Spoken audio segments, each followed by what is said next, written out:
Acid acid and base acid and base balance, मतलब कि आपकी बॉडी में जो एसिड और बेस होते हैं इनकी बॉडी इनको कैसे बैलेंस करती है, तो ये हमने पढ़ना है। अब आपने याद रखना है, अब आपने क्या याद रखना है कि जो हमारी बॉडी में एसिड होते हैं, एसिड हमारी बॉडी में टू टाइप्स के होते हैं। हमारी बॉडी में जो एसिड होते हैं ये टू टाइप्स के होते हैं। कौन कौन से होते हैं? वोलाटाइल वोलाटाइल होते हैं, और क्या होते हैं? Non volatile. वोलाटाइल होते हैं और क्या होते हैं? Non volatile. ये ये बातें सारी बुक पे नहीं लिखी हुई, काइंडली आपने इसको अपने नोट्स पे लिखना है और अपनी बुक पे अटैच करना है, वरना आपको बुक वाला भी समझ नहीं आएगा। तो जो आपके एसिड होते हैं ये दो तरह के होते हैं। कौन कौन से होते हैं? वोलाटाइल एसिड होते हैं और नॉन वोलाटाइल एसिड होते हैं। अब अगर मैं आपसे पूछूं कि यार वोलाटाइल क्या चीज होती है, तो वोलाटाइल आपने याद रखना है ऐसी चीज जो कि जिसके वेपर्स बन जाए, जो कि हवा में उड़ जाए, उसको हम वोलाटाइल कहते हैं। जैसे इसकी एग्जांपल है पानी और पेट्रोल। जो पेट्रोल होता है जब आप भरवाते हो तो वो उसके क्या बनते हैं? बड़ी जल्दी वेपर्स बनते हैं, तो वो क्या है? एक वोलाटाइल चीज है। तो ऐसे एसिड जिनके वेपर्स बनते हैं, जो कि हवा में डिफ्यूज हो जाती है, उसको हम क्या कहते हैं? Volatile acid. और हमारी बॉडी में जो वोलाटाइल एसिड पाया जाता है उसकी एग्जांपल क्या है? CO2, carbon dioxide. Carbon dioxide मैं आपको पहले भी पढ़ा चुका हूँ कि जो कार्बन डाइऑक्साइड होती है ना, ये एसिडिक इन नेचर होती है। इसकी जो पीएच होती है वो एसिडिक होती है। जो कार्बन डाइऑक्साइड होती है एसिडिक होती है। और ये क्या है? एक वोलाटाइल एसिड है हमारी बॉडी में। और ये क्या है? जब हम सांस लेते हैं तो कार्बन डाइऑक्साइड हमारी हवा में खारिज हो जाती है, डिफ्यूज हो जाती है। तो ये क्या है? एक वोलाटाइल एसिड है हमारी बॉडी में। हम आगे चलते हैं और अब हम बात करते हैं कि यार हमारी बॉडी में फिर नॉन वोलाटाइल एसिड कौन से हैं।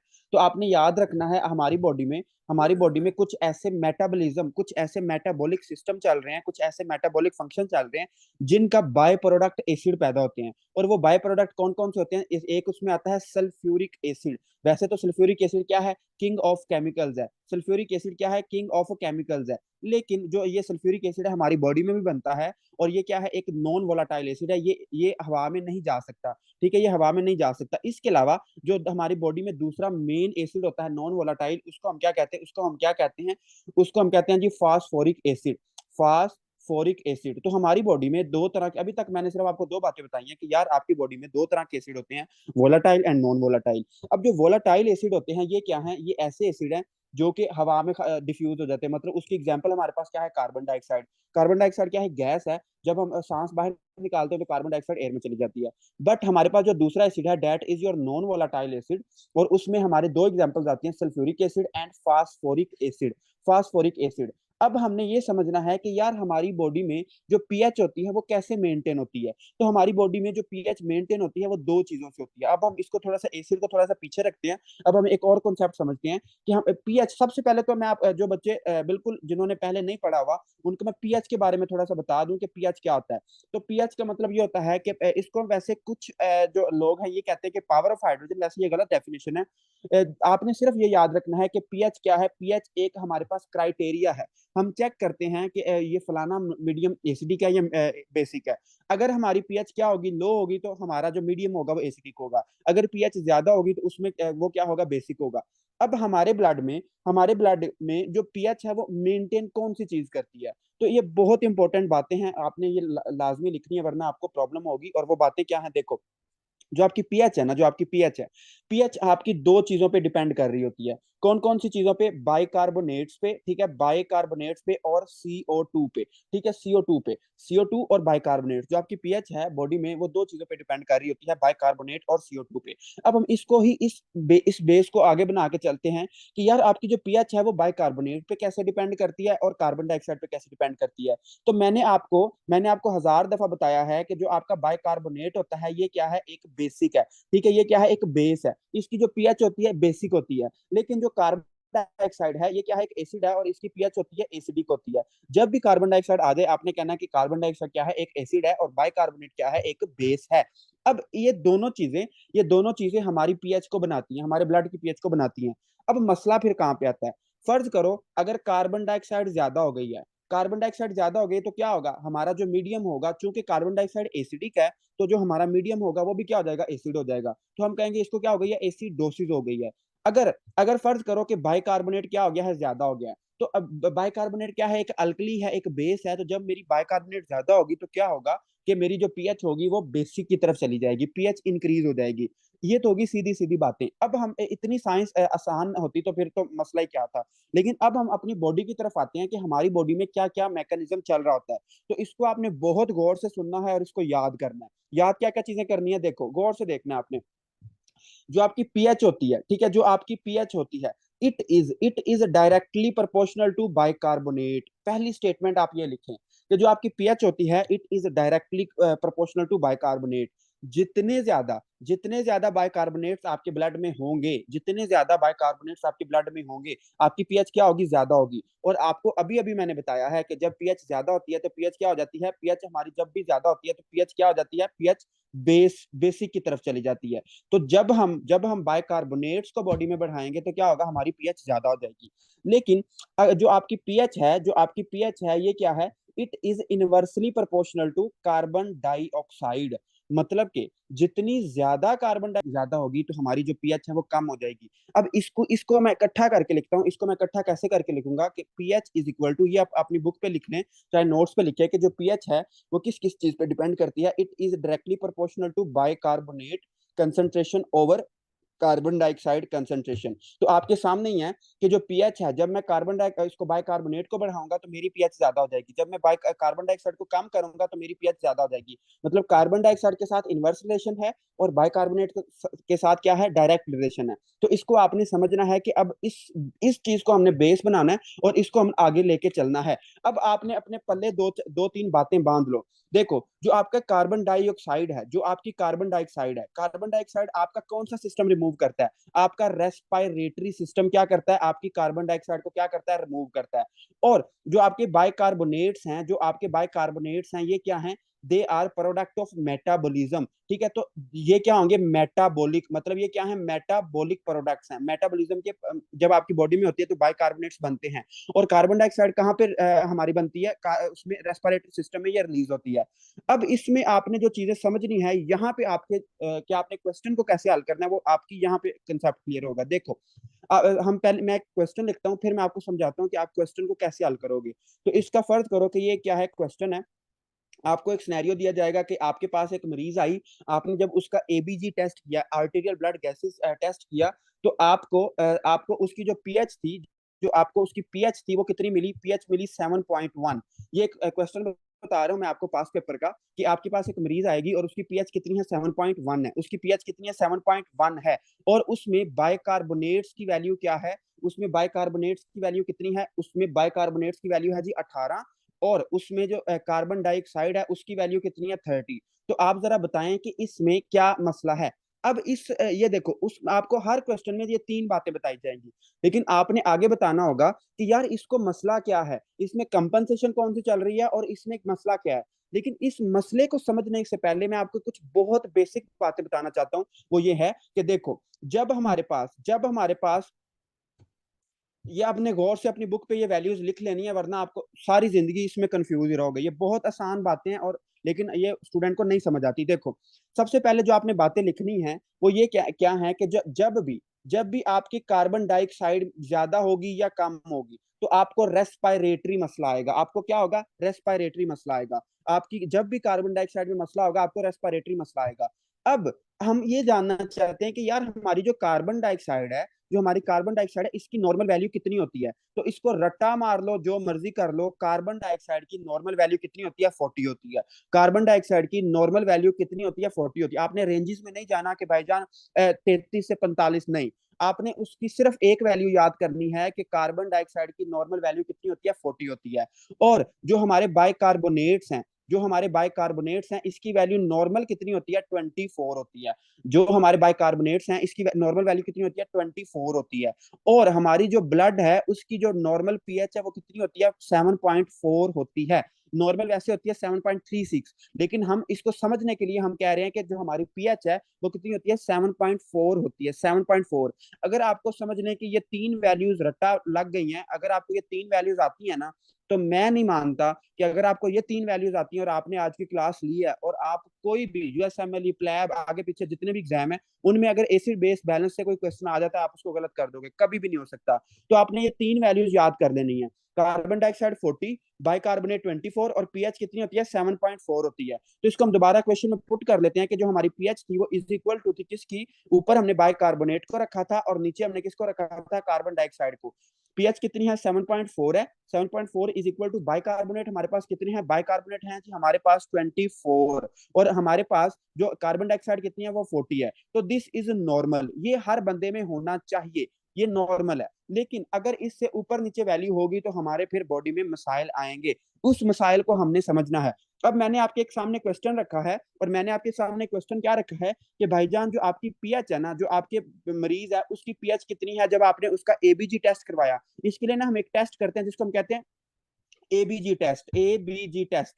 ठीक है, एबीजी टेस्ट, एबीजी टेस्ट का मतलब है आर्टेरियल ब्लड गैसेस। ठीक है, arterial blood gases. Arterial blood gases का मतलब क्या है कि हम आर्टरी से ना ब्लड लेते हैं और उसमें से हम देखते हैं कि यार इसमें बाइकार्बोनेट कितने हैं, इसमें कार्बन डाइऑक्साइड कितने हैं, इसमें ऑक्सीजन कितनी है। तो अब हमने एक मरीज है, हमारे पास एक मरीज आया और उसका उसका हमें शक पड़ रहा है कि यार इसको एसिडोसिस है। तो हमने उसका क्या किया, हमने उसका एबीजी टेस्ट किया। जब हमने उसका एबीजी टेस्ट किया तो हमें जो पीएच मिली वो क्या मिली 7.1। लेकिन नॉर्मल पीएच कितनी होती है, नॉर्मल पीएच होती है 7.4। तो अब जरा मुझे शाबाश आप सारे बताएंगे कि इस बंदे को एसिडोसिस हुई है या इसको अल्कलोसिस हुई है, जल्दी बताएं। शाबाश, इस बंदे को एसिडोसिस हुई है या अल्कलोसिस हुई है। डॉक्टर काशिफ एक्सीलेंट, इस बंदे को एसिडोसिस हुई है। हमें पहली बात ये पता चली कि ये जो हमारे पास मरीज आया है चूंकि इसकी पीएच 7.4 से कम है, चूंकि इसकी पीएच 7.4 से कम है तो इसको क्या हुई है, एसिडोसिस हुई है। हमें पहली बात ये पता चली है, हमें पहली बात क्या पता चली कि यार इस बंदे को ना एसिडोसिस हो गई है, इसको क्या हो गई है, एसिडोसिस हो गई है। अब हम ये देखना चाह रहे हैं कि ये किस वजह से हुई है। अब हम दूसरी वैल्यू की तरफ चलते हैं। दूसरी वैल्यू मैंने क्या बताई थी कि इसका जो बाइकार्बोनेट है वो कितना है 18, इसका बाइकार्बोनेट कितना है 18। अब जरा मुझे बताएं कि बाइकार्बोनेट की तो 24 वैल्यू है लेकिन बाइकार्बोनेट हमारे मरीज का कितना है 18 है। तो बाइकार्बोनेट क्या है, एक बेस है। तो बाइकार्बोनेट क्या है, एसिडिक की तरफ इशारा कर रहा है या बेसिक की तरफ इशारा कर रहा है। मतलब कि दोबारा सुने, जो बाइकार्बोनेट है वो क्या है, एक बेस है। बाइकार्बोनेट हमारा कम हो गया, बेस हमारी बॉडी में कम हो गई है, बेस हमारी बॉडी में कम हो गई है। तो अब जो बाइकार्बोनेट कम होना है ये किस बात की निशानी है, ये अल्कलोसिस में चला गया है या बेसिक में चला गया, जल्दी बताएं। शाबाश, मैंने आपको ये बात बताई है, मैंने आपको ये बात बताई है कि यार जब भी आपकी पीएच क्या होगी 7.4 होगी ना, जब भी आपकी पीएच क्या होगी 7.4 होगी तो ये नॉर्मल पीएच है। ये क्या है, नॉर्मल पीएच है। अगर 7.4 से हमारी पीएच ज्यादा होगी, अगर 7.4 से पीएच क्या होगी, ज्यादा होगी, मोर होगी, तो जो हमारा ब्लड है वो क्या होगा, बेसिक होगा। ये पहली बात है। लेकिन अगर 7.4 से हमारी पीएच क्या होगी, कम होगी, ठीक है, कम होगी, तो क्या होगा, हमारा जो ब्लड होगा वो क्या होगा, एसिडिक होगा। ठीक है, ये पहली बात है, ये पहली बात है।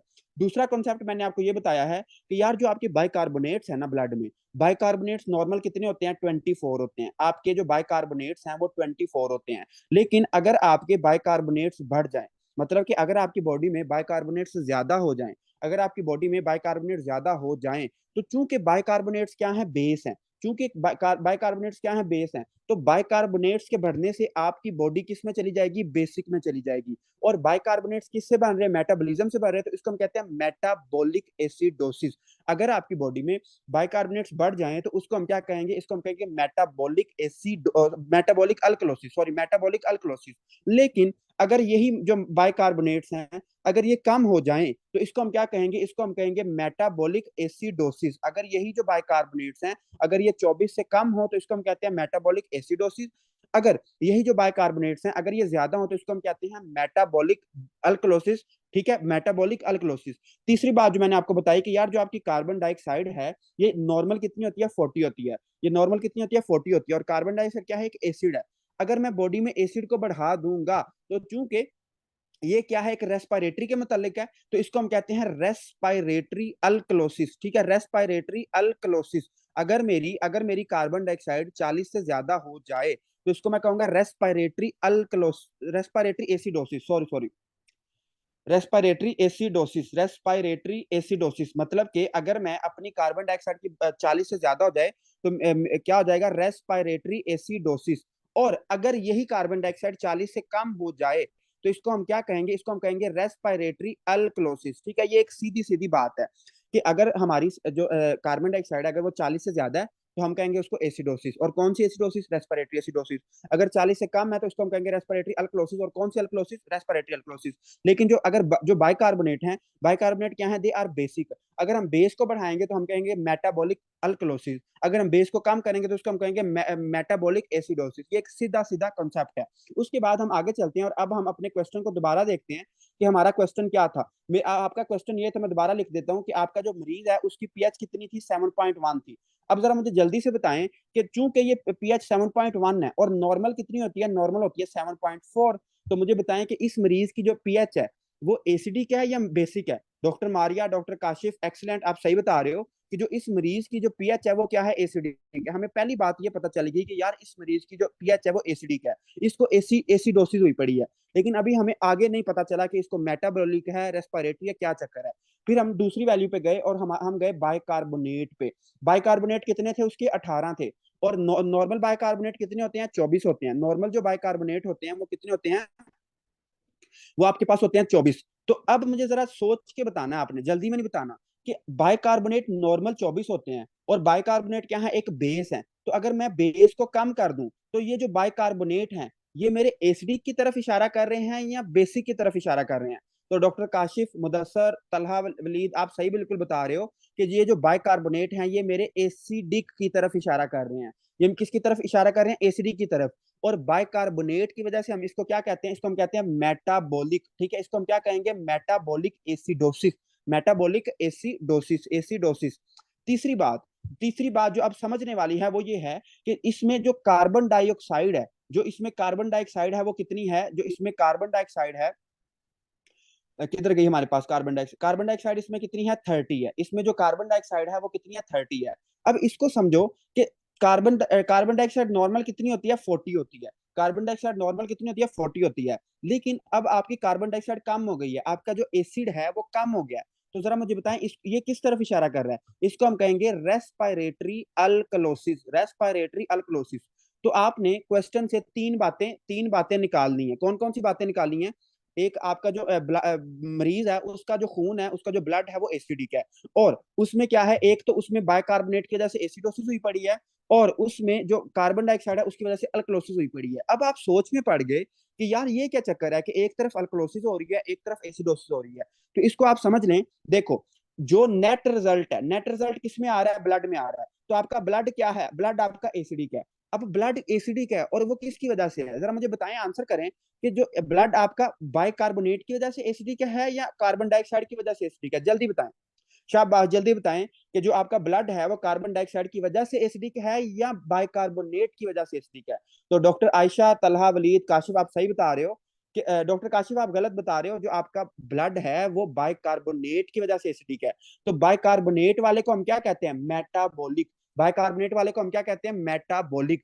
तो इस मरीज को क्या हुआ पड़ा है? Metabolic, metabolic, metabolic acidosis. पहला हमने डायग्नोज लगा लिया कि यार इसको क्या है? इसको है मेटाबॉलिक एसिडोसिस है।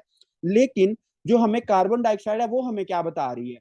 तो इसमें देखें, जो कार्बन डाइऑक्साइड है वो हमें क्या बता रही है? कि इसकी कार्बन डाइऑक्साइड क्या है? अल्कलोसिस में है। कि मतलब इसकी कार्बन डाइऑक्साइड क्या है? हमें बेसिक की तरफ लेके जा रही है। अब ये क्या चक्कर है?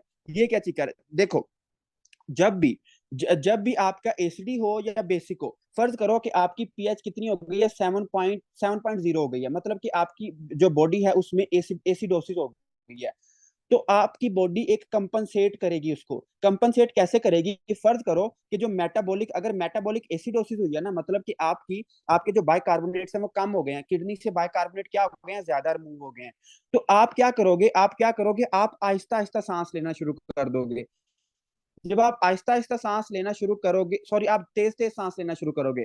जब आप तेज तेज सांस लेना शुरू करोगे तो क्या होगा? जो कार्बन डाइऑक्साइड है वो ज्यादा जल्दी से रिमूव हो जाएगी। जब वो जल्दी से रिमूव होगी तो चूंकि कार्बन डाइऑक्साइड हमारी बॉडी में कम हो गई है, तो बॉडी इसको क्या कर रही है? कंपनसेट कर रही है मेटाबॉलिक एसिडोसिस को बाय रेस्पिरेटरी अल्कलोसिस। तो इसका पूरा डायग्नोस कैसे बनेगा कि जो मरीज है वो किसका है? मेटाबॉलिक एसिडोसिस का है। और इसको क्या है? इसको compensatory compensatory compensatory respiratory alkalosis है।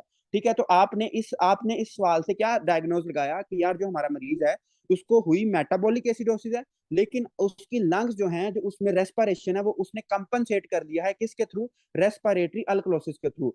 ये तो हो गई पहली बात। कि अगर बच्चों को आपको समझ आ गया है तो बहुत अच्छी बात है, अगर समझ नहीं आया तो हम एक और सवाल करते हैं। हमने 3-4 सवाल करने हैं और यहीं से सवाल आता है, ठीक है, आपका क्वेश्चन यहीं से आएगा, ठीक है।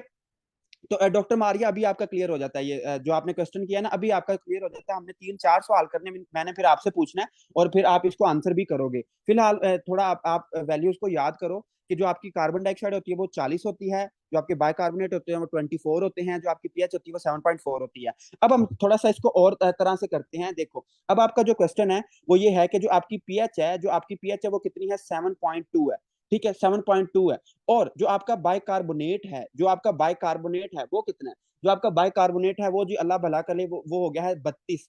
जो बाइकार्बोनेट है वो कितना हो गया, 32 हो गया। और जो आपकी कार्बन डाइऑक्साइड है, वो कितनी हो गई है, 60 हो गई है।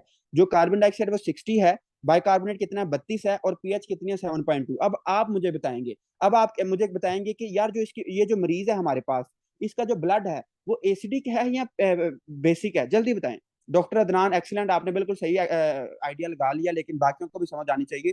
तो डॉक्टर हसन हमें बता रहे हैं कि जो हमारे पास पीएच है वो क्या है, एसिडिक है। जो हमारे पास पीएच है वो एसिडिक है, 7.4 से कम है। डॉक्टर समीना 7.4 से कम है तो एसिडिक है, 7.4 से ज्यादा है तो बेसिक है। तो चूंकि ये 7.4 से कम है तो ये क्या है, एसिडिक है। पहली बात हमें ये पता चलेगी कि यार जो हमारा मरीज है ना वो क्या है, वो एसिडिक में है। अब हमने देखना है कि बाइकार्बोनेट्स को, कि बाइकार्बोनेट्स में क्या मसला है। तो बाइकार्बोनेट्स नॉर्मल कितने थे, 24 थे, 24 थे। लेकिन अब मुझे बताएं कि बाइकार्बोनेट्स ज्यादा हो गए हैं, 24 थे तो 24 से 32 हो गए हैं। तो बाइकार्बोनेट्स क्योंकि बेस हैं, तो अब मैंने बेस को बढ़ा दिया है। तो ये क्या हुआ पड़ा है, मेटाबॉलिक एसिडोसिस हुई है या अल्कलोसिस हुई है। तो जोहा आप बिल्कुल सही बता रहे हो कि ये क्या है, दिस इज मेटाबॉलिक अल्कलोसिस। हम तीसरे पे चलते हैं। हमारी कार्बन डाइऑक्साइड हमें क्या बता रही है, तो कार्बन डाइऑक्साइड में क्या बता रही है कि कार्बन डाइऑक्साइड का नॉर्मल वैल्यू कितनी थी, 40 थी। बट अब कार्बन डाइऑक्साइड कितनी है, 60 हो गई है। तो ये क्या हुआ है, this is your respiratory acidosis. अब हम इसका डायग्नोज कंप्लीट करते हैं। हम इसका डायग्नोज कैसे कंप्लीट करेंगे, देखो इस मरीज को क्या हुआ है, तो इस मरीज का जो ब्लड है वो कितना, वो है एसिडिक में। अब हम ये देखना चाह रहे हैं कि कौन सी चीज इसको एसिडिक बना रही है। तो कौन सी चीज इसको एसिडिक बना रही है, रेस्पिरेटरी एसिडोसिस। तो इसको हम कहेंगे रेस्पिरेटरी एसिडोसिस। इस मरीज को क्या हुआ है, रेस्पिरेटरी एसिडोसिस हुआ है, विद प्लस कंपनसेशन किसके साथ हुई है, with compensatory metabolic alkalosis. Mainly इसको क्या हुआ है, मेनली इसको रेस्पिरेटरी एसिडोसिस हुआ है, बट इसमें कंपनसेशन किस चीज की हुई है, मेटाबॉलिक अल्कलोसिस की हुई है। अब क्योंकि देखो मेटाबॉलिक रेस्पिरेटरी एसिडोसिस मतलब कि इसमें कार्बन डाइऑक्साइड ज्यादा हो गई है, ये सांस नहीं सही तरह ले पा रहा, इसमें कोई ऑब्स्ट्रक्शन है, ये सांस नहीं सही तरह ले पा रहा। लेकिन उसको कंपनसेट करने के लिए, उस एसिडिटी को कंपनसेट करने के लिए हमारी किडनी क्या करेंगी, बाइकार्बोनेट को क्या कर देंगी, ज्यादा रिमूव कर देंगी। तो हाँ, आपने पूरा डायग्नोस कैसे बनाना है, आपको तीन चीजें बताई जाएंगी, और हम ये तीन चीजें बताई जाएंगी, आपको पीएच, बाइकार्बोनेट और कार्बन डाइऑक्साइड बताई जाएगी, और आप इसको ये तीनों से आइडिया लगाओगे कि इसको मेन क्या चीज हुई है और इसमें कंपनसेशन किस चीज की है। ठीक है, अब हम एक और सवाल करते हैं, फिर आपको इसकी और ज्यादा समझ आ जाएगी। ये मैं सारे आपको पास पेपर के एमसीक्यूज बता रहा हूँ, सिर्फ आपको एमसीक्यूज यहीं से पूछा जाता है। ठीक है, और इसमें बहुत ज्यादा कॉन्सेप्ट है, जितना आप एसिड बेस बैलेंस को सिंपल रखोगे आपके लिए उतनी आसानी होगी, वरना आप इसकी टेक्निकलिटीज पे जाओगे तो आप बिल्कुल कंफ्यूज हो जाओगे। तो जितना मैं आपको पढ़ा रहा हूँ it is more than enough, आप सिर्फ यही कर लो तो आपको समझ आ जाएगा कि पीएच कितनी है, उसकी जो पीएच है वो कितनी है, आपके पास 7.1 है। एक और मरीज आपके पास आया और उसकी पीएच कितनी है, उसकी पीएच है 7.1, और उसमें बाइकार्बोनेट कितने हैं, 18 हैं, और उसमें जो कार्बन डाइऑक्साइड है वो कितनी है, 40 है। अब जरा मुझे आप जल्दी से बताएंगे कि ये जो इसकी जो पीएच है, पीएच हमें किस बात की तरफ इशारा कर रही है, एसिडोसिस की तरफ। कि जो इसकी पीएच है वो क्या है, एसिडोसिस है। और इसमें जो बाइकार्बोनेट्स हैं वो 24 नॉर्मल थे। चूंकि बाइकार्बोनेट्स कम हो गए हैं तो हमें ये क्या बता रहा है, इट इज मेटाबॉलिक एसिडोसिस। लेकिन अगर हम तीसरी बात की तरफ चलें कि वो है आपकी कार्बन डाइऑक्साइड नॉर्मल कितनी थी, 40 थी, अब भी कितनी है, 40 है। तो अब जरा मुझे बताएं कि ये जो कार्बन डाइऑक्साइड है ये मेटाबॉलिक एसिडोसिस है या मेटाबॉलिक अल्कलोसिस है या ये नॉर्मल है, जल्दी बताएं, शाबाश, जल्दी बताएं। ये नॉर्मल है। डॉक्टर हसन हमें बता रहे हैं कि यार ये क्या है, नॉर्मल है। ये क्या है, नॉर्मल है। तो इसका आप डायग्नोस कैसे बनाओगे? ये क्वेश्चन है पास पेपर का, उसका यूएसएमएल का क्वेश्चन है।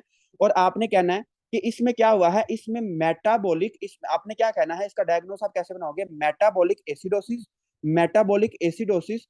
लेकिन इसमें कंपनसेशन नहीं हुई, इसमें नो कंपनसेशन, कंपनसेशन नहीं हुई। लेकिन इसमें क्या है, मेटाबॉलिक एसिडोसिस है। इसमें क्या है, मेटाबॉलिक एसिडोसिस है with no compensation, with no compensation. इसमें कंपनसेशन नहीं है डॉक्टर काशिफ, इसमें कंपनसेशन नहीं है।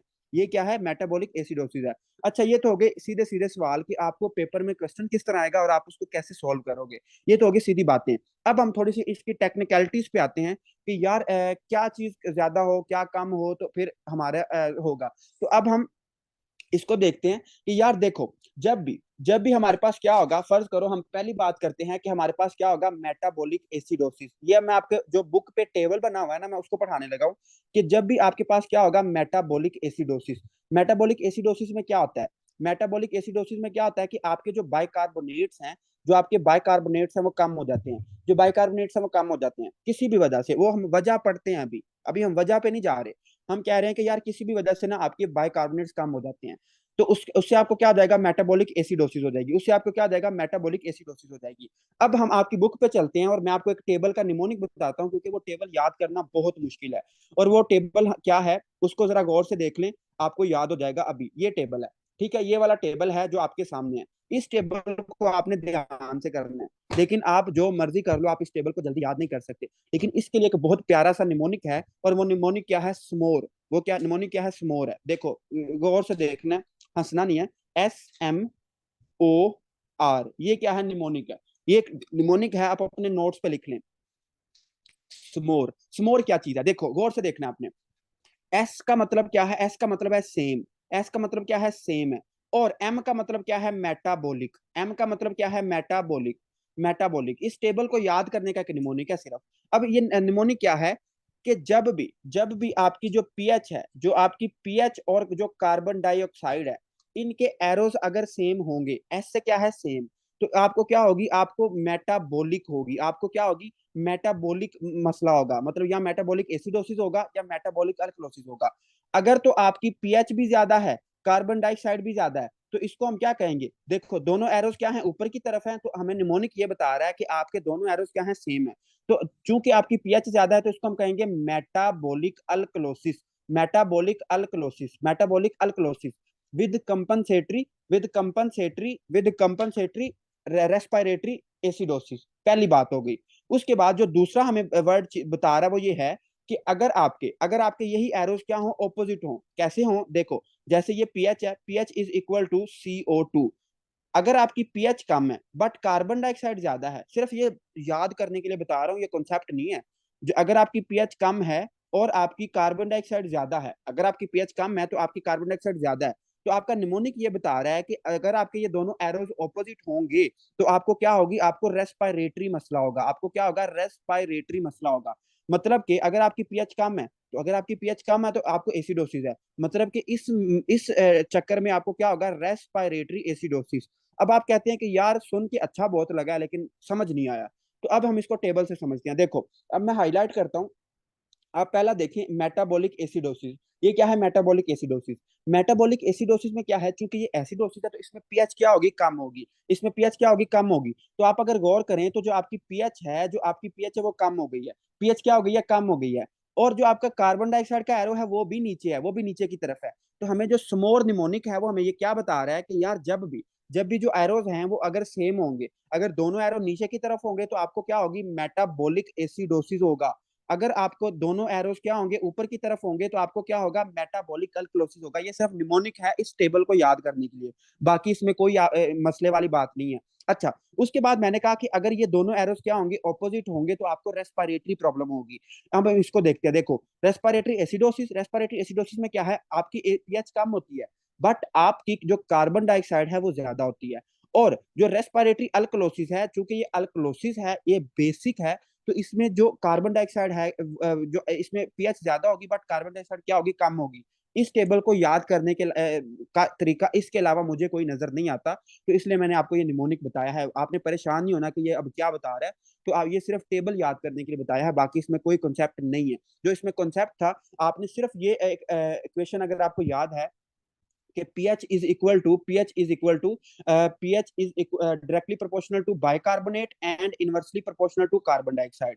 ठीक है, तो ये अगर आपको pH आती है तो फिर आपको सारी कॉन्सेप्ट की समझ आ गई है। अब हम कंपनसेशन के बारे में देखते हैं। कंपनसेटरी का फर्स्ट क्वेश्चन समझा दे काइंडली। ओके, मैं डॉक्टर काशिफ, अभी मैंने काफी क्वेश्चन आपको करवाने हैं। आज हमने सिर्फ यही पढ़ना है, एसिड बेस बैलेंस ही पढ़ना है, ज्यादा नहीं पढ़ना।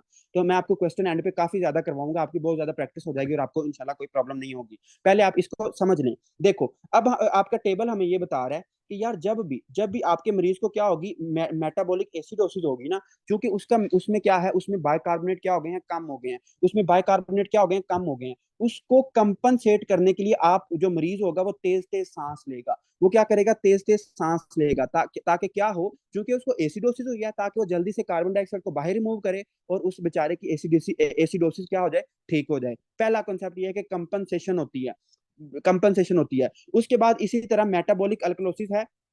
इस तरह मेटाबॉलिक अल्कलोसिस है कि जब हमें मेटाबॉलिक अल्कलोसिस होगी, जब हमारा जो ब्लड है वो अल्कली की तरफ जाएगा, बेस की तरफ जाएगा, तो फौरन फौरन जो मरीज होगा उसको सांस आहिस्ता आहिस्ता आना शुरू हो जाएगा। क्यों आना शुरू हो जाएगा? क्योंकि उसका जो ब्लड है वो बेचारा बेस की तरफ चला गया और उसकी बॉडी कार्बन डाइऑक्साइड को ज्यादा बाहर नहीं जाने देगी, क्योंकि कार्बन डाइऑक्साइड क्या है, एसिड है। तो जब हम एसिड को बचा लेंगे तो हम थोड़ा बहुत उसको कंपनसेट कर सकते हैं। तो इस तरह हमारे कंपनसेटरी मैकेनिज्म चलते हैं। ठीक, आगे चलते हैं। और आगे आप इसमें एक ना ये वाली इक्वेशन दी हुई है, ये वाली। तो एक बात हमेशा याद रखना, जो एनएलई होता है, एनएलई या एफसीपीएस, उसमें कभी भी इक्वेशन नहीं आती। तो ये वाली जो इक्वेशन है इसको सिर्फ आपने याद कर लेना है। याद आप ना भी करो तो गुजारा हो जाएगा। अगर आपने यूएसएम में करना है तो सिर्फ इसको याद कर लेना है। लेकिन इसमें से ये जितना भी पैराग्राफ है ये आपने नहीं करना, इसको छोड़ दो। सिर्फ आपने ये जो पेज है इसमें से टेबल करना है, ये वाला टेबल करना है। और इस टेबल को भी रट्टा नहीं लग सकता। जब तक आप इसको समझोगे नहीं, आपको ये समझ नहीं आएगी। हम आगे चलते हैं। और आगे है जी आपका ये प्यारा सा टेबल, ठीक है, ये वाला टेबल। और इसके ऊपर तो पहले नंबर पे तो लिखे हैं important, it is most important table.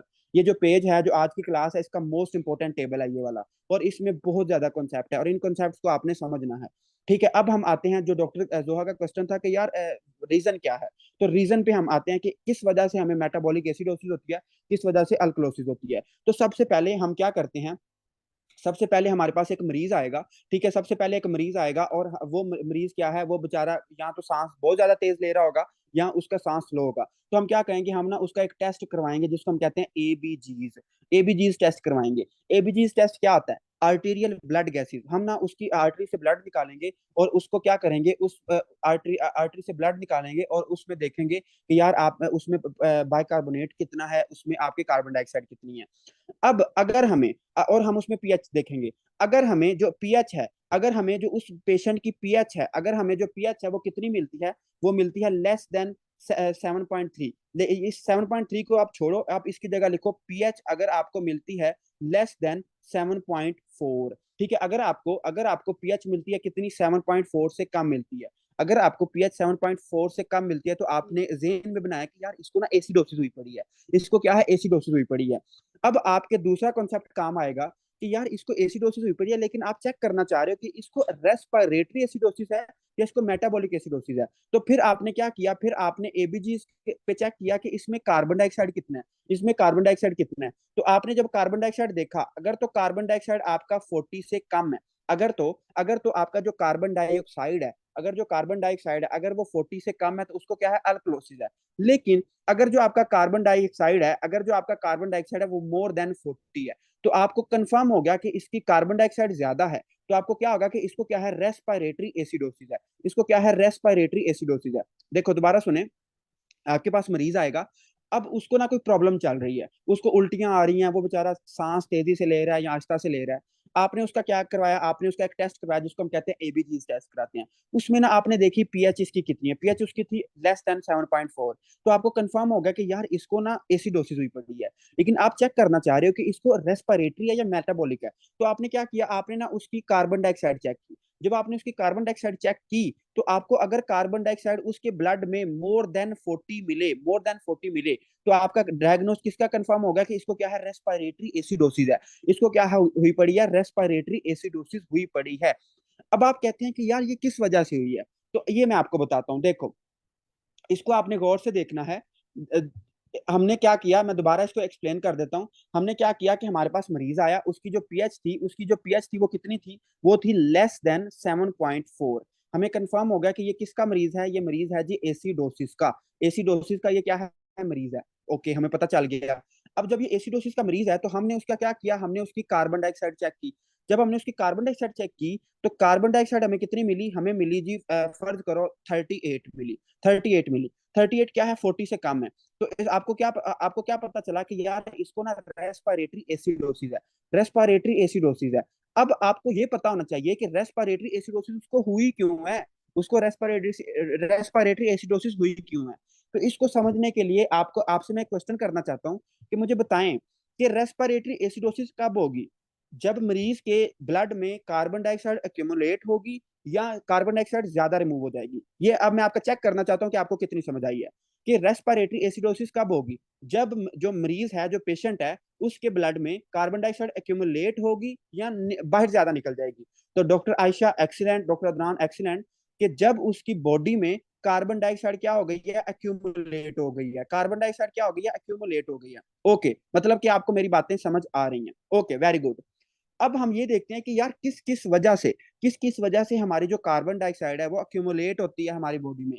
तो आज अब मुझे बताएं कि अगर एक बंदा है और उसको क्या है, एयरवे ऑब्स्ट्रक्शन, उसको ट्रैकिया या उसको कोई जो सांस की नाली है वो बंद है, एयरवे उसकी ऑब्स्ट्रक्ट है, तो वो क्या सांस को बाहर निकाल पाएगा, नहीं निकाल पाएगा। और सांस के जरिए तो उसने कार्बन डाइऑक्साइड को बाहर निकालना था। तो मुझे बताएं कि अगर एक बंदा है, उसको एयरवे ऑब्स्ट्रक्शन हो गई है, तो क्या उसको हम कह सकते हैं कि उसको रेस्पिरेटरी एसिडोसिस हो जाएगी। जल्दी बताए, आपको ये समझ आई है या नहीं बात आई। यस, मतलब कि आपको मेरी बात समझ आ गई है कि जब भी हम सांस नहीं ले पाते या हम आहिस्ता सांस लेते हैं, तो हमारी जो कार्बन डाइऑक्साइड होती है वो क्या होती है, हमारी बॉडी में एक्यूमुलेट हो जाती है। चूंकि कार्बन डाइऑक्साइड क्या है, एक एसिड है। चूंकि कार्बन डाइऑक्साइड क्या है, एक एसिड है, तो इस वजह से हमें क्या हो जाती है, रेस्पिरेटरी एसिडोसिस हो जाती है। इसके अलावा उसने और क्या लिखा हुआ है, एक्यूट लंग डिजीज, मतलब कि कोई लंग का प्रॉब्लम है। तो जब लंग ही आपकी बीमार होंगी, जो लंग्स हैं वो ही खराब होंगी, तो क्या होगा, आपकी जो कार्बन डाइऑक्साइड वो बाहर रिमूव नहीं हो पाएगी, तो उससे क्या होगा, आपको रेस्पिरेटरी एसिडोसिस हो जाएगी। उसके अलावा और उसने क्या लिखा हुआ है, क्रोनिक लंग डिजीज, मतलब वही सेम आ गया। इसके अलावा उसने लिखा हुआ है ओपियोइड्स के बारे में आपने याद रखना है, इसके आगे लिख लें। जब भी कोई मरीज ओपियोइड्स लेता है ना, तो जो ओपियोइड्स होते हैं ये आपके रेस्पिरेटरी रेट को कम कर देते हैं। ये मेड्यूला में जाते हैं और जो आपका रेस्पिरेटरी रेट होता है ना, जो आपका सांस लेने का ड्यूरेशन है, और सॉरी रेट है, उसको कम कर देते हैं। आप आहिस्ता आहिस्ता सांस लेना शुरू करते हो। तो जब आप आहिस्ता आहिस्ता सांस लोगे, तो क्या होगा, जो कार्बन डाइऑक्साइड वो सही तरह से रिमूव नहीं होगी, तो कार्बन डाइऑक्साइड आपकी बॉडी में ज्यादा हो जाएगी, तो आपको क्या आ जाएगा, रेस्पिरेटरी एसिडोसिस। ठीक है, रेस्पिरेटरी एसिडोसिस। उसके बाद उसने जो तीसरी चीज लिखी हुई है वो है weakening of respiratory muscle. Weakening of respiratory muscle के जो आपके रेस्पिरेटरी मसल है, जैसे आपका डायाफ्राम है, जो आपका डायाफ्राम है, अगर वो क्या हो जाए, पैरालाइज हो जाए, तो उसमें आपको क्या हो जाएगा। जी डॉक्टर अदनान, आप मुझे बताएंगे कि हमने जो पैरालाइसिस ऑफ डायाफ्राम है, ये हमने क्या पढ़ा था। सर, ओपियोइड्स क्या होता है, ओपियोइड्स क्या है, ये ओपियोइड्स मॉर्फिन वगैरह हैं, ये पेन किलर्स हैं। और ये हम ना पेन के लिए यूज करते हैं, इसको हम सीएनएस में पढ़ेंगे, ये ड्रग्स हैं। ठीक है, ओपियोइड्स ड्रग्स हैं, इसमें मॉर्फिन आती है, ये ना हम पेन किलर के लिए यूज करते हैं, as a pain killer use करते हैं। तो इनका ये एक साइड इफेक्ट होता है कि हमारे रेस्पिरेटरी रेट को ना कम कर देते हैं। जी डॉक्टर अदनान या कोई बंदा और मुझे बताएगा कि डायफ्राम पैरालिसिस कब होता है। डॉक्टर अदनान हमें बता रहे हैं कि sniff test plus paradoxical movement pain radiate to नहीं। डॉक्टर अदनान, आप थोड़ा सा इसको गलत कर रहे हो। देखो, जो जब भी हमारी फ्रीनिक नर्व डैमेज होती है, जो हमारी फ्रीनिक नर्व है, अगर वो क्या हो जाए, डैमेज हो जाए, तो हमारा जो डायफ्राम होगा वो क्या हो जाएगा, पैरालाइज हो जाएगा। तो जब भी फ्रीनिक नर्व डैमेज होती है, मैंने आपको अल्लाह के बंदों पढ़ाया था कि जब भी फ्रीनिक नर्व डैमेज होती है, तो आपको क्या होता है, रेस्पिरेटरी एसिडोसिस। और आज जाके आपको वो बात क्लियर हुई है कि जब आप का जो डायफ्राम है वो काम ही नहीं करेगा, तो क्या होगा, आप सांस नहीं लोगे। जब आप सांस नहीं लोगे, तो कार्बन डाइऑक्साइड आपकी बॉडी में एक्यूमुलेट हो जाएगी। जब वो एक्यूमुलेट होगी, तो क्या होगा, आपको रेस्पिरेटरी एसिडोसिस हो जाएगा। ठीक है, अब जरा मुझे शाबाश जल्दी से बताएंगे कि आपको ये सारी बातें जो आपकी बुक में ये टेबल हम पढ़ रहे हैं, आपको ये समझ आई हैं या नहीं आई, जल्दी बताएं। और वो है एनाइन गैप, जो कि स्टूडेंट को नहीं आता। आप अपने इर्द गिर्द पूछ के देख लेना, जो बड़े पढ़ने वाले स्टूडेंट हैं उनको भी इसका क्लियर कट कंसेप्ट नहीं होता। ठीक है, अगर आप में से किसी को आता है तो आप बहुत ब्रिलियंट स्टूडेंट हो। खैर, हम बात करते हैं एनाइन गैप की। इसको आपने थोड़ा सा सीट बेल्ट बांध के समझना है, ये थोड़ा सा मुश्किल है। एनाइन गैप, एनाइन गैप के बारे में हम पढ़ते हैं कि ये क्या चीज है। तो एनाइन गैप के बारे में आपने गौर से देखना है, ये बहुत इंपॉर्टेंट है, मतलब आपको कंसेप्ट इसका लाजमी होना चाहिए। और एनाइन गैप क्या होता है, देखो इनाइन गैप को मैं सिंपल करके बताऊंगा, मैं आपको बिल्कुल टेक्निकलिटीज में नहीं डालूंगा। देखो, जो आपकी बॉडी में होती है, जो आपकी बॉडी होती है, बॉडी में ना दो तरह के आयन होते हैं। जाहिर बात है, आपके दो तरह के आयन होते हैं, या एक पॉजिटिव आयन होता है या एक नेगेटिव आयन होता है। ऐसे ही होता है ना, क्या आपकी बॉडी में दो तरह के आयन होते हैं, या पॉजिटिव होता है या नेगेटिव होता है। अब आपने याद रखना है कि जो आपके पॉजिटिव आयन होते हैं, जो आपकी बॉडी होती है, इसमें अल्लाह ताला ने क्या किया, अल्लाह ताला ने पॉजिटिव आयन को बराबर रखा किसके, नेगेटिव आयन के। अल्लाह ताला ने आपकी बॉडी में पॉजिटिव और नेगेटिव आयन को क्या रखा, बराबर रखा। इसको गौर से समझना है। अब आपकी बॉडी में जो आपका ब्लड है, उसमें जो पॉजिटिव आयन होता है वो सबसे ज्यादा कौन सा होता है, वो सबसे ज्यादा होता है सोडियम। ठीक है, सबसे ज्यादा क्या होता है, सोडियम। और सोडियम कितना होता है, 140 होता है। सोडियम कितना होता है, 140, 136 से लेके 142 होता है, लेकिन हम आसानी के लिए ले रहे हैं 140 होता है। कितना होता है, 140 होता है। और जो आपकी बॉडी में नेगेटिव आयन होते हैं वो भी उसके बराबर होते हैं। और वो कौन कौन से होते हैं, वो आपके अल्लाह भला करे होते हैं जी, क्लोराइड होते हैं, प्लस बाइकार्बोनेट होते हैं। और क्लोराइड कितने होते हैं, क्लोराइड आपके पास होते हैं, क्लोराइड आपके पास होते हैं 104। क्लोराइड आपके पास कितने होते हैं, 104 होते हैं। और बाइकार्बोनेट कितने होते हैं, आपके पास 24 होते हैं। तो अल्लाह ताला ने आपकी बॉडी में दोनों को बैलेंस रखा, आपके अल्लाह ताला ने आपकी बॉडी में दोनों को बैलेंस रखा। लेकिन आप सारे माशाल्लाह बड़े इंटेलिजेंट हो, आपके सामने स्क्रीन है, आप जरा इसको कैलकुलेट करो, क्या ये बराबर है, ये बराबर नहीं है, ये बराबर नहीं है। तो फिर मैं तो कह रहा हूँ कि ये बराबर है। तो बराबर ये कैसे होते हैं, इनके साथ कुछ अनमेयर्ड आयंस होते हैं, कुछ अनमेयर्ड आयंस होते हैं। देखो अनमेयर्ड आयंस, इसको गौर से समझना है आपने। अनमेयर्ड एनाइंस होते हैं।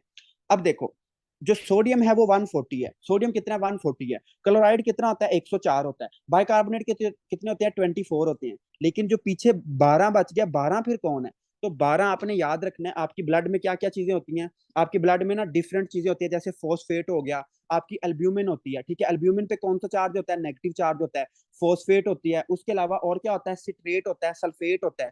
वो ऐसे आयन होते हैं जिनको हम मेजर नहीं कर सकते। तो अल्लाह ताला ने क्या किया, अल्लाह ताला ने ना आपकी बॉडी में पॉजिटिव और नेगेटिव आयन को बराबर रखा। सोडियम को 140 रखा, सोडियम को 140 रखा, क्लोराइड को 104 रखा, और बाइकार्बोनेट को कितना रखा, 24 रखा। लेकिन उसके साथ उसको बैलेंस करने के लिए, चूंकि 12 का फर्क है, तो उसको बैलेंस करने के लिए हमारे पास क्या होते हैं, अनमेयर्ड आयन होते हैं, जिनका हमें पता ही नहीं होता। वो ना डिफरेंस मतलब बदलते रहते हैं। अब इसको ना मैं एक ग्राफ की मदद से समझाता हूँ, फिर आपको और ज्यादा समझ आएगी। देखो, ये क्या है, ये फर्ज करो कि एक स्कीमेटिक डायग्राम है, आप समझाने के लिए काफी बुक्स पे बनी होती है, इसलिए मैं इसको बना रहा हूँ, टेढ़ी मेढ़ी सी बन गई है। देखो, फर्ज करो कि एक तरफ हम बना लेते हैं पॉजिटिव और एक तरफ हम क्या बना लेते हैं, नेगेटिव। अब हमें पता है कि यार आपकी बॉडी में जो पॉजिटिव है, जो पॉजिटिव मेनली कौन बनाता है, पॉजिटिव आपकी मेनली कौन बनाता है, सोडियम बनाता है। बट जो आपके नेगेटिव आयन है वो कौन कौन बना रहा होता है, तो उसमें आते हैं क्लोराइड आता है, आपका क्लोराइड आता है। और कौन सा आता है, आपके आते हैं जी बाइकार्बोनेट आते हैं। और जो बाकी हिस्सा बचता है उसको हम क्या कहते हैं, अनमयर्ड आयन, अनमयर्ड आयन, अनमयर्ड आयन। ये काफी बुक्स पे ना आपको डायग्राम देखने को मिलेगी। तो इसमें वो यही चीज बताना चाह रहा है कि अल्लाह ताला ने हमारे ब्लड में ना दोनों पॉजिटिव और नेगेटिव आयन को बराबर रखा है। हमारी बॉडी में पॉजिटिव और नेगेटिव आयन बराबर होते हैं। सोडियम और बाकी जितने भी नेगेटिव आयन है उनकी कंसंट्रेशन बराबर होती है। बराबर कैसे होती है कि सोडियम 140 होते हैं, और उनको बैलेंस करने के लिए हमारे पास क्लोराइड कितने होते हैं, 104 होते हैं। बाइकार्बोनेट कितने होते हैं, 24 होते हैं। बाकी जो फर्क बचता है वो कितना होता है, 12 का होता है। बाकी जो फर्क होता है वो 12 का होता है। अब हम निकालते हैं कि यार एनाइन गैप क्या होता है, एनाइन गैप क्या होता है। तो एनाइन गैप आपने याद रखना है, एनाइन गैप क्या होता है, anion gap is equal to sodium. हम सोडियम की कंसंट्रेशन लेते हैं, उसको माइनस करते हैं किससे, उसको माइनस करते हैं क्लोराइड प्लस बाइकार्बोनेट की कंसंट्रेशन से। मतलब इन दोनों को ऐड करके, ये देखो ये दोनों क्या है, दोनों नेगेटिव है, और ये क्या है, पॉजिटिव है। अगर मैं इन दोनों का फर्क ले लूं तो मेरे पास क्या आ जाएगा, मेरे पास वो फर्क आ जाएगा कि जो क्या है, एनाइन गैप है। तो सोडियम कितना होता है, 140 होता है। और क्लोराइड कितना होता है, क्लोराइड कितना होता है, क्लोराइड हमारे पास क्या होता है, क्लोराइड हमारे पास होता है जी, अल्लाह भला करे, 104 होता है। हाँ, क्लोराइड कितना होता है, 104 होता है। और बाइकार्बोनेट कितने होते हैं, 24 होते हैं। अगर आप कैलकुलेशन करो तो इसका आंसर क्या आएगा, इसका आंसर आएगा 12। तो अल्लाह के बंदो, मैंने आपको एंडोक्राइनोलॉजी में ये एनाइन गैप समझाया था, लेकिन बहुत ज्यादा स्टूडेंट न्यू है, तो उनको मैंने दोबारा समझा दिया है कि एनाइन गैप क्या होता है। इन दोनों का जो पॉजिटिव और नेगेटिव आयन का गैप है, ये इसको हम कहते हैं एनाइन गैप। और ये नॉर्मल कितना होता है? ये नॉर्मल होता है 10 to 14। ये 10 से लेके 14 तक ये क्या होता है? नॉर्मल होता है। ये एक क्लियर, क्रिस्टल क्लियर कॉन्सेप्ट आपके सामने है, अगर आपको समझ आ गई है तो, कि हमारी बॉडी में अल्लाह ताला ने पॉजिटिव और नेगेटिव आयन को बराबर रखा। और चूक जो बाकी जो पॉजिटिव हैं वो एक 140 होते हैं, लेकिन जो नेगेटिव हैं वो 128 बनते हैं। जो 12 बाकी होते हैं वो क्या है? वो अनमेयर्ड आयन है। उनको ना हम मेजर नहीं कर सकते, उनको हम मेजर नहीं कर सकते, तो उनको हम क्या कहते हैं? उसको हम कहते हैं एनायन गैप। अब जरा मुझे जल्दी से आपने बताना है कि इसकी आपको समझ आई है, और टेबल का दूसरा पार्ट क्या है? आपका एनायन गैप आपके सामने है। अब हम इसको करते हैं कि यार आपके पास एक मरीज आता है, आपके पास एक मरीज आता है और उसकी पीएच कितनी है? उसकी पीएच है जी, फर्ज करो 7.1।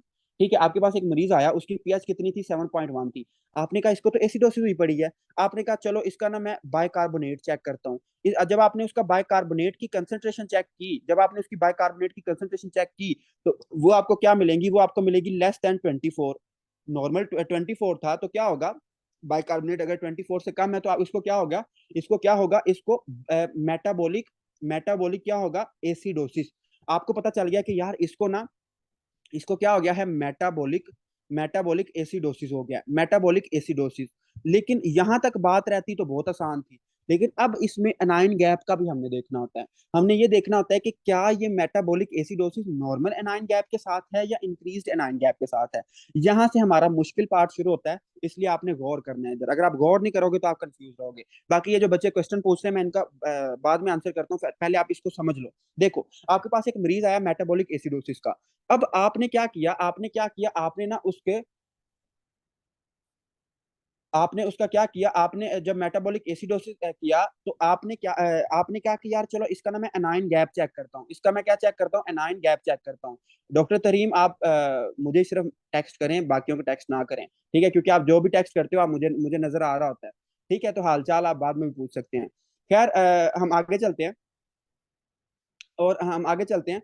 और जब आपने एनाइन गैप उसका चेक किया, जब आपने उसका एनाइन गैप चेक किया, तो एनाइन गैप आपको या तो इंक्रीज्ड मिल सकता है या फिर आपको नॉर्मल मिल सकता है। ठीक है, ये दो कंडीशंस हैं, ये थोड़ा सा गौर से देखना है वरना आपने कंफ्यूजन में रहना है। ठीक है, या तो आपको जो एनाइन गैप है वो इंक्रीज्ड मिलेगा, या तो आपको जो एनाइन गैप है वो इंक्रीज्ड मिलेगा, या फिर क्या होगा, या फिर क्या होगा कि आपको जो एनाइन गैप है वो क्या मिलेगा? नॉर्मल मिलेगा। इसको हम समझते हैं। देखो, एनाइन गैप क्या था?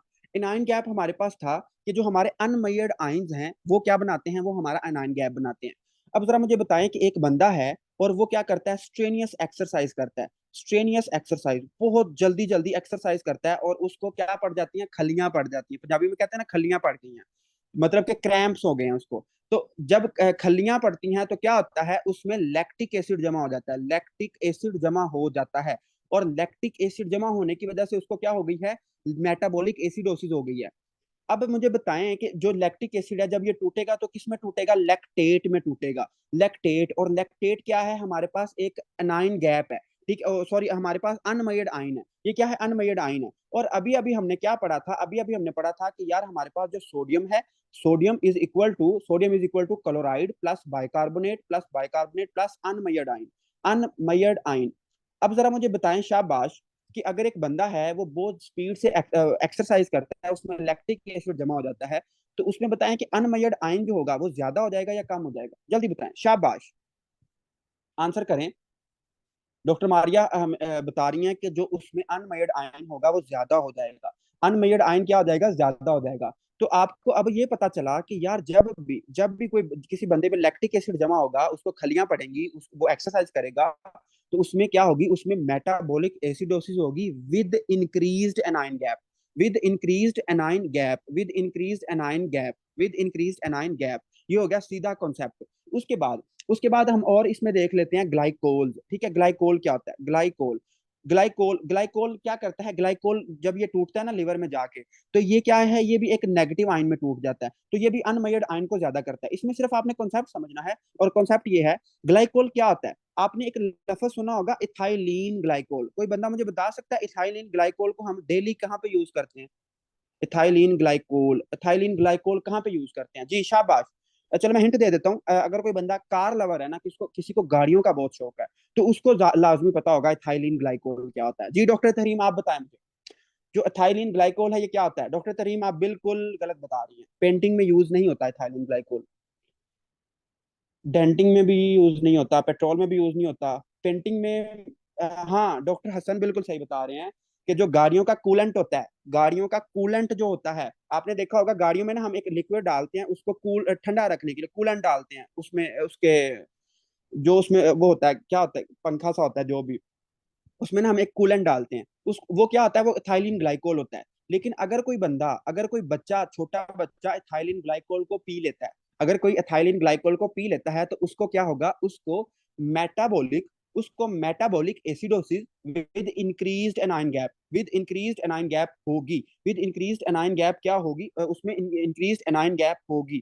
ठीक है, तो ये इसमें क्लियर, क्रिस्टल क्लियर कंसेप्ट है। उसके अलावा उसने लिखा हुआ है ऑक्सोप्रोलिन, लिखा हुआ है लैक्टेट, लिखा हुआ है डी लैक्टेट, लिखा हुआ है मैथानॉल, मैथानॉल उसने ये लिखा हुआ है, मैथानॉल का उसके ये शराब के बारे में होता है कि जब मतलब वो हम शराब वगैरह पीते हैं ना, मैथानॉल पीते हैं, तो उससे क्या होता है कि हमारा एसिड बनता है और उससे हमें मेटाबॉलिक एसिडोसिस हो जाती है विद इंक्रीज्ड एनाइन गैप। उसके अलावा रीनल फेलियर है, एस्प्रीन है, इसमें जो एमसीक्यूज है वो ये वाला है, एस्प्रीन वाला, इसको आपने समझ लेना है, एस्प्रीन, ठीक है, एस्प्रीन, एस्प्रीन को गौर से देखना है। अच्छा, एस्प्रीन क्या करती है? एस्प्रीन ना आपको करवाती है मेटाबॉलिक एसिडोसिस, ये यूएल्ड का क्वेश्चन है एस्प्रीन वाला, कि जब हम एस्प्रीन बहुत ज्यादा यूज करते हैं ना तो हमें क्या होता है, मेटाबॉलिक मेटाबॉलिक एसिडोसिस हो जाती है, मेटाबॉलिक एसिडोसिस हो जाती है। क्यों होती है?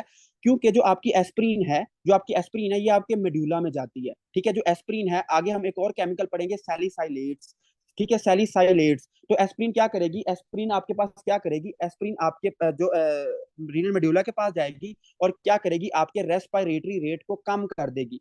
अगर हम मतलब बहुत लंबे अरसे तक एस्प्रिन यूज करें ना तो हमें क्या हो जाता है, metabolic acidosis, sorry respiratory acidosis हो जाता है, सॉरी सॉरी ये थोड़ा गड़बड़ हो गया। अच्छा, एस्प्रिन हो गया, उसके अलावा उसने लिखा हुआ रीनल फेलियर, कीटोन और आयरन टैबलेट्स। तो ये सारी बातें आपने याद रख लेनी है, मैं इसको आपको टेबल से भी रीड करवा देता हूँ। एस्प्रिन हम दूसरी जगह पढ़ते हैं, मैं आपको दोबारा बताता हूँ।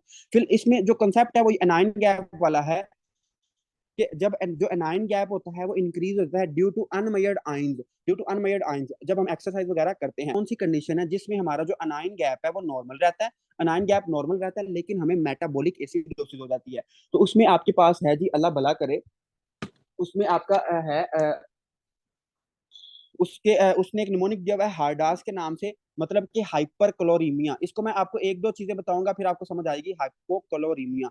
हाइपोक्लोरीमिया कब होगा? हाइपोक्लोरीमिया मुझे कोई बंदा बता सकता है हाइपोक्लोरीमिया कब होगा?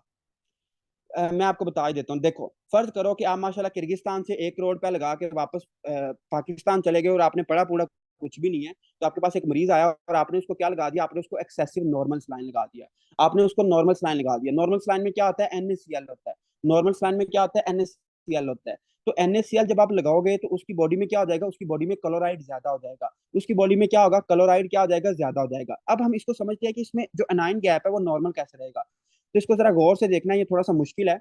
जो हमारे पास सोडियम है ये बैलेंस होता है किसके साथ, हमारे क्लोराइड के साथ प्लस बाइकार्बोनेट के साथ, क्लोराइड के साथ और बाइकार्बोनेट के साथ। अब हुआ क्या है, जो मरीज है उसका बाइकार्बोनेट कम हो गया, मतलब उसको मेटाबॉलिक एसिडोसिस हो गया, लेकिन हमने उसको क्या किया, हमने उसको काफी ज्यादा क्या लगा दिया, हमने उसको क्लोराइड लगा दिया, हमने उसको नॉर्मल साइन लगाया। तो ये जो बाइकार्बोनेट कम हुआ है, बाइकार्बोनेट नॉर्मल कितना था, 24 था, फर्ज करो कि ये 14 हो गया, जो बाइकार्बोनेट था वो 24 था, 24 से कितना हो गया, 14 हो गया, उसको क्या हो गई, मेटाबॉलिक एसिडोसिस हो गई। अब जब उसको मेटाबॉलिक एसिडोसिस हुई तो ये जो क्लोराइड है, ये नॉर्मल कितना था, 104 था, तो हमने उसको हाइपर क्लोरीमिया किया है, हमने उसको क्या किया, हाइपर क्लोरीमिया किया है, हमने उसको नॉर्मल स्लाइड काफी ज्यादा लगा दिया। तो उससे क्या होगा कि जब हमने उसको हाइपर क्लोरीमिया किया है तो उसका जो क्लोराइड है वो 104 से कितना हो जाएगा, 114 हो जाएगा, उसको बैलेंस करने के लिए। ये स्टेटमेंट मैं दोबारा एक दफा इसको रिपीट कर देता हूँ वरना आपको प्रॉब्लम होगी। देखो, जो हमारा पॉजिटिव आयन है वो बैलेंस होता है किसके साथ, नेगेटिव आयन के साथ, ये हमें पता है। अब हमने क्या किया, हमारे जो मरीज है उसको क्या हुई, हमारे मरीज को बाइकार्बोनेट कम हो गए, उसको बैलेंस करने के लिए हमारे जो क्लोराइड हैं वो ब्लड में ज्यादा हो जाएंगे, हमारे क्लोराइड क्या हो जाएंगे, ज्यादा हो जाएंगे। तो इस वजह से जो हमारा ओवरऑल गैप है, जो हमारा ओवरऑल फर्क है वो सेम रहेगा। तो इन वजह से जितनी भी हम वजह पढ़ने लगे हैं, इनमें जो एनाइन गैप है वो नॉर्मल रहेगा, इनमें जो एनाइन गैप है वो क्या रहेगा, नॉर्मल रहेगा, एनाइन गैप क्या रहेगा, नॉर्मल रहेगा।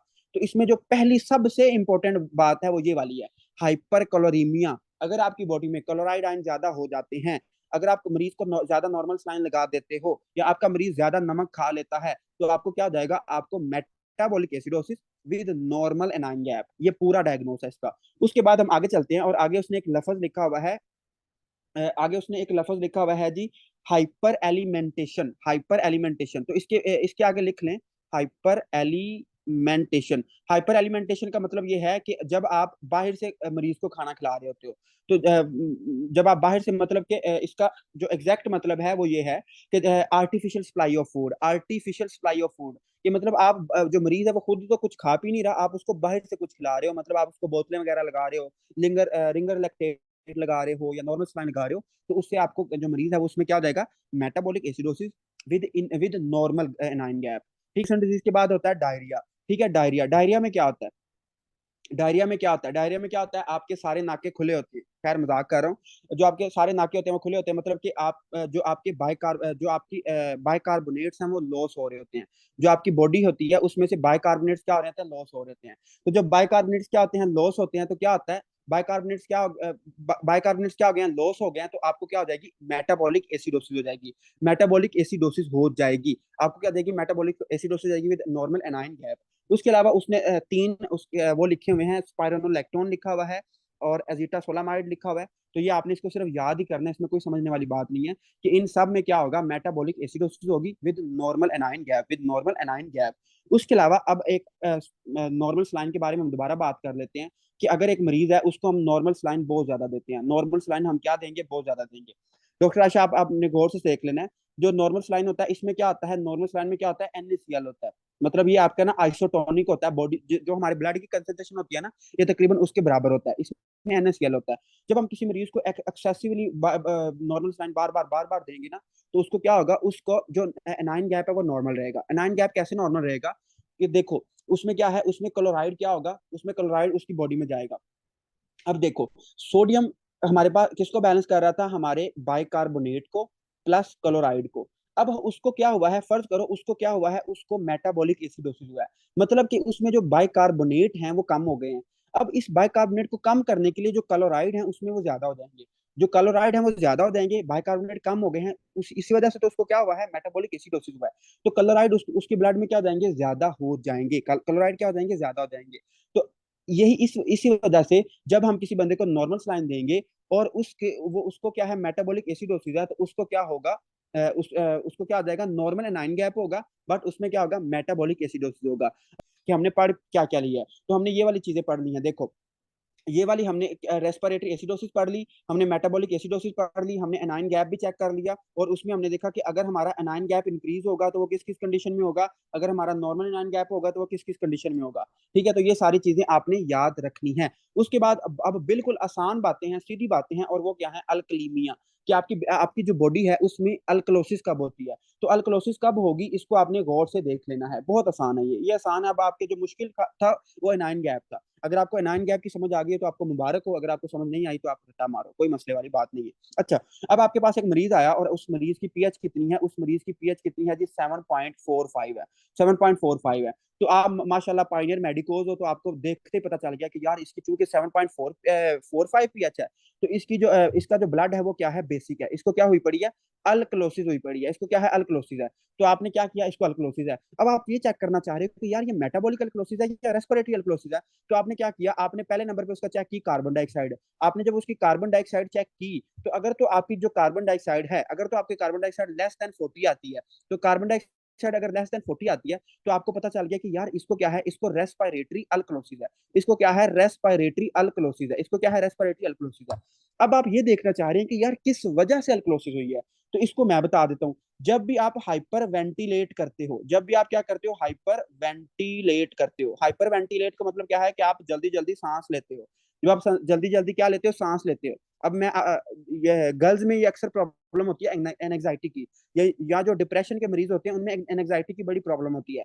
जब आपको एनजाइटी अटैक होता है, या आपको क्या होता है, आप पैनिक हो जाते हो, पैनिक अटैक या एनजाइटी अटैक, तो आप बहुत तेज तेज से सांस लेते हो।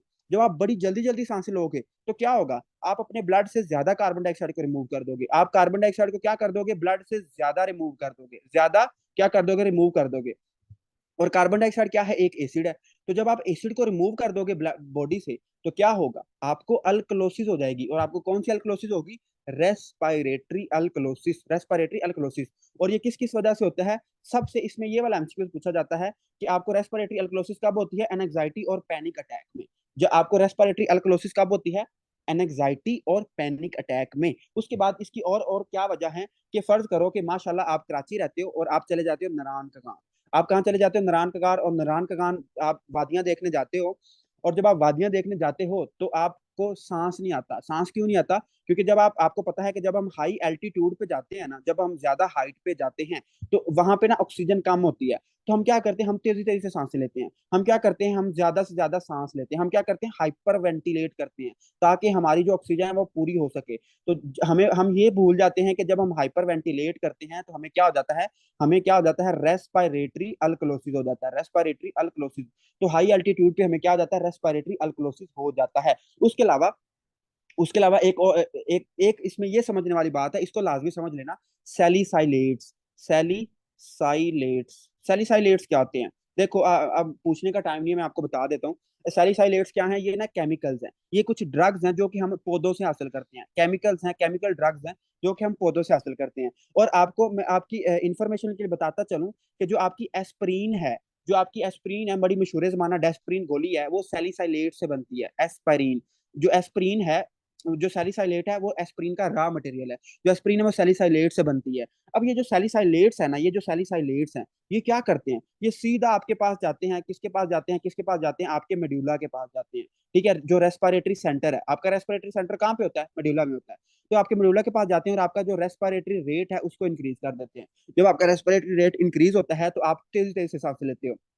तो जब आप सैलिसाइलेट्स लोगे तो आपका मेड्यूला क्या हो जाएगा, स्टिमुलेट हो जाएगा, आप तेजी से सांसें लोगे। जब आप सांसें लोगे तो क्या होगा, आपकी कार्बन डाइऑक्साइड ज्यादा रिमूव हो जाएगी और आपको क्या जाएगा, रेस्पिरेटरी अल्कलोसिस हो जाएगा। उसके बाद हम आगे चलते हैं और आगे है जी ट्यूमर। अगर आपके ब्रेन में कोई ट्यूमर हो गया है तो ट्यूमर में क्या होता है, हम तेजी तेजी से सांसें लेते हैं, मतलब वो जो ट्यूमर होगा वो आपके मेडुला को स्टिमुलेट करेगा, जिससे क्या होगा, आपको हाइपर वेंटिलेशन होगी और आपको क्या हो जाएगा, आपको रेस्पिरेटरी अल्कलोसिस हो जाएगा। उसके अलावा उसने एक और लिखा हुआ है पल्मोनरी एम्बोलिज्म। तो पल्मोनरी एम्बोलिज्म का भी सेम कॉन्सेप्ट है कि जब हम पल्मोनरी एम्बोलिज्म में जाते हैं तो हम हाइपर वेंटिलेट करते हैं। ये हम रेस्पिरेटरी सिस्टम में पढ़ चुके हैं कि जब हमारी बॉडी में पल्मोनरी एम्बोलिज्म होती है तो क्या होता है, हमारी लंग सही तरह काम नहीं करती, तो हम जल्दी जल्दी से सांस लेने की कोशिश करते हैं ताकि हमारी ऑक्सीजन पूरी हो।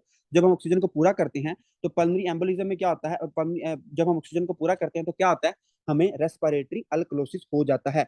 और सबसे अहम बात जो कि आप गायनाकोलॉजी में दोबारा भी पढ़ोगे, और वो है प्रेगनेंसी। प्रेगनेंसी आपने आपके घर में या आसपास अगर आपने कोई प्रेग्नेंट लेडी देखी हो तो आपने देखा होगा कि जो प्रेग्नेंट लेडीज होती है ना वो सांस तेजी से लेती हैं।